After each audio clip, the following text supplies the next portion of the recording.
Hello everybody, you maybe are writing an essay on healthcare or education provision and you want to talk about state provision, also known as direct provision. And you want to draw a diagram and you don't really know what diagram to draw or how to draw it. Well, this video will help you. Let's start by labelling the axis.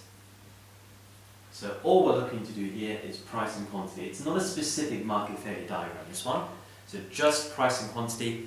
If you're in the healthcare market, then say price of healthcare. If you're in the education market, then say price of education, right? Okay, the idea behind state provision is that the market is failing in two ways. One, there isn't enough quantity in the market. There is an underconsumption, underproduction of healthcare or education. Maybe there is zero supply at all. Maybe we're talking about public goods here. But the other issue is with price exclusion of healthcare and education, which shouldn't occur. We don't want to price people out of these essential services, these very important services for the individual, yes, but also for the rest of society. So the idea behind state provision is worth remembering first in your head, because that will kind of take you to the diagram. So starting with the mental checklist, numbers 4, 5 and 6 is very useful. Knowing that we want to get to the socially optimum quantity.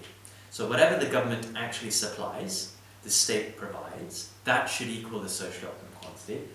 But, number 5, at a zero price. Making that clear on your diagram is key. We don't want any price exclusion when it comes to healthcare and education, for example. But also, the issue of excess demand. So all these three things you should know before you draw the diagram.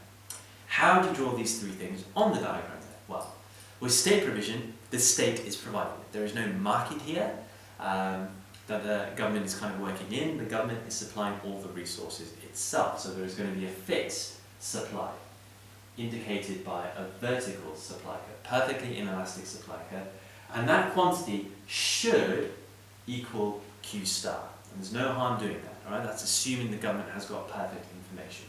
There is a normal demand curve. Now, the way to draw this demand curve is to make sure it touches the x-axis, okay?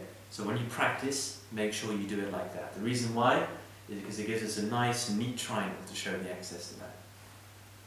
Downward sloping, normal demand curve. At lower prices you want more, at higher prices you want less. Simple stuff, law of demand there. Right, what we now want to do is number 5. Show the price of zero, because that's what happens when there's state provision, right? In the UK, for example, the NHS is completely free of charge at the point of consumption, as is state-provided education.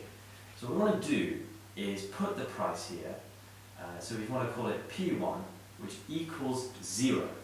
Make that clear to the examiner, all right, that we are operating at a zero price. We are on the x-axis. And on the x-axis you can see that the quantity supplied in the market is Q star, whereas demand is way over there, touching the x-axis over there, which means that we have an excess demand, and that's what you shade it. So that triangle indicates all the different units where demand is greater than the supply at price of P0, and you can label that